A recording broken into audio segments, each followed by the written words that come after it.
Hi there, this is a short video for a Ferrograph Series 7. This is a quarter track, so it's a 4-track without speakers, as you can see, standard speed in a nice wooden case. It's in pretty good condition really. Everything is all there. There's no major marks or anything on it. It's obviously used. I found a label inside this when I was servicing it, and it said that it was made in 1974. So I was 10 years old when this came about. So the wood is in very good condition. It's obviously used, but it's pretty good condition really, considering it's 46 years old. So I've been working a lot on ferrographs. I've got 3 of these at the moment. I've got a half track on eBay for sale, and I've got a half track Dolby as well. The half track I've got is high speed. The Dolby is standard speed, as is this standard speed. They're really good units, these. So I'm sure people have seen other videos that I've made of Ferrograph singing their praises, because they're really good. But when you buy them for parts not working, generally you buy them sold as seen, needs a service.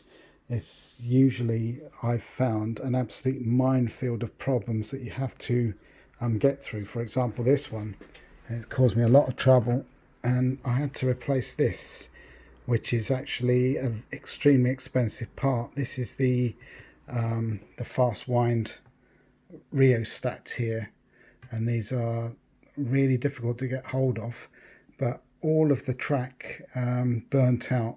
It would only work when the wiper here was that right on top of this terminal, or the extreme one, but all of this track here has been completely burnt away because someone didn't know how to use this. Basically, you never leave the position in the middle there and just let it sit like that. You have to move it a bit, otherwise these units can actually catch fire. Well, not catch fire, but that track will soon burn out. So there's things to watch out for. Obviously this is the later Mark II version. It's got square heads rather than the rounded heads. I had to replace all the idlers in this, and also replace the pinch roller. That's a new pinch roller, a new tyre and everything on there. I cleaned up the actual pinch roller bobbin itself. So yeah, it's in good condition, this, so it's what it sounds like.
flying along.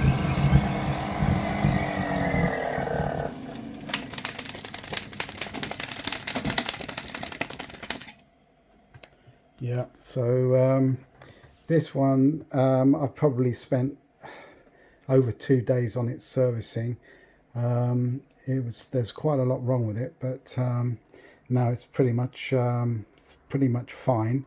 The only thing is, obviously, Ferrographs at the moment, or anything at the moment on eBay, is just not selling because of this pandemic thing.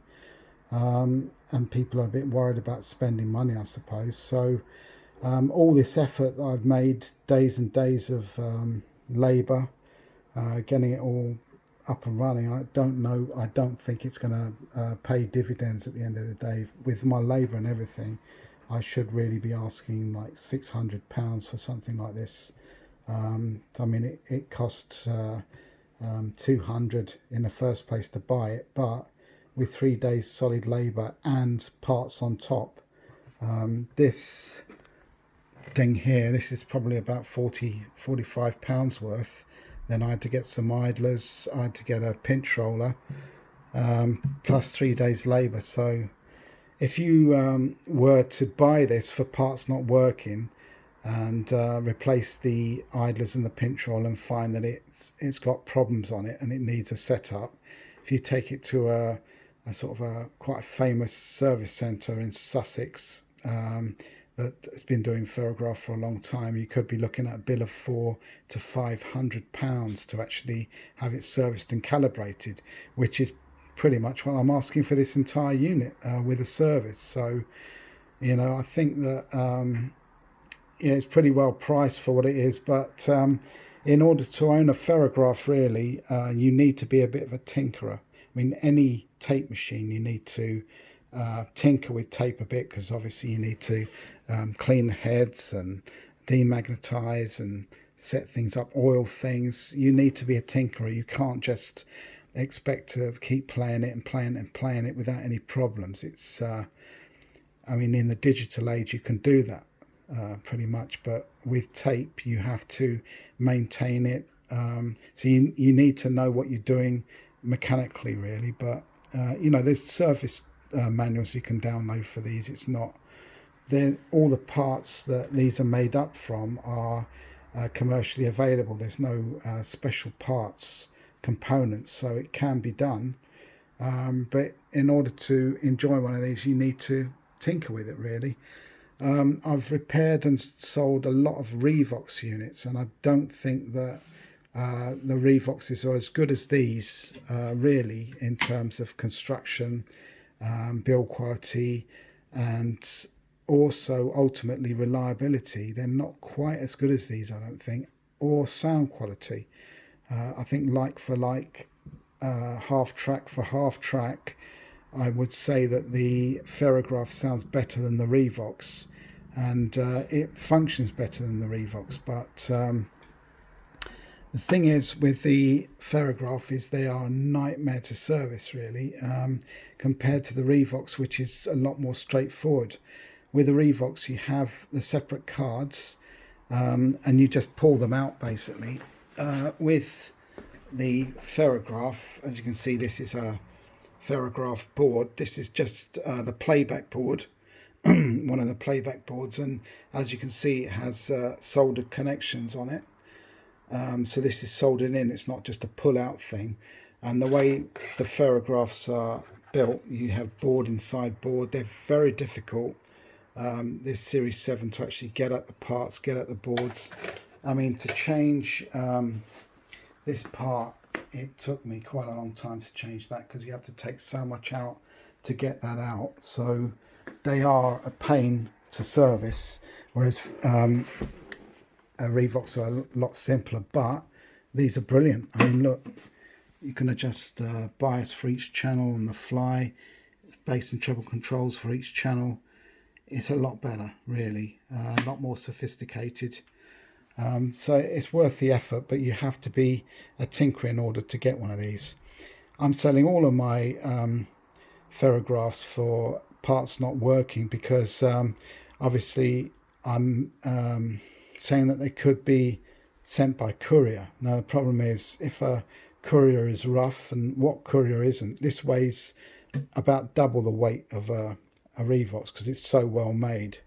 And if a courier slams it down on the floor like they probably will do, something is bound to be knocked out of adjustment. For example, this ramp here, if this isn't right, then it won't start up properly. So, you know, I have to sell things for parts not working because of that.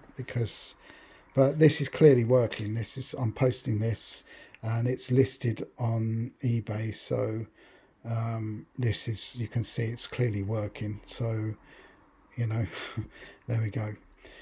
Well, thanks very much for watching this. I don't think I've got any more Series 7s for sale. I've got 3 Series 7s on there, including this one, and that's it. I've got my own Series 7, which is half track high speed. That's just in a normal grey cabinet, which is a bit more boring, but that's the one I'm going to keep because I really like these units. I've got a TSR8 as well, 8 track, which I'm not going to sell either. That's what I do my recording on. Fairly soon I'm going to tackle this Tascam over here, which is a really good 1/4 inch unit, but I've got so much on at the moment that there's only a certain amount of time I can devote to these. But yeah, this one here is going on eBay very cheap, sub £500, which I think, considering how much time and components has gone into it, is a pretty good price. So if you want to get it directly from me, you can do. Just go to my website, which is delatronics.com. Then you'll get all my details. So I could sell it to you even cheaper than that if you can deal with me directly. So thanks very much for watching.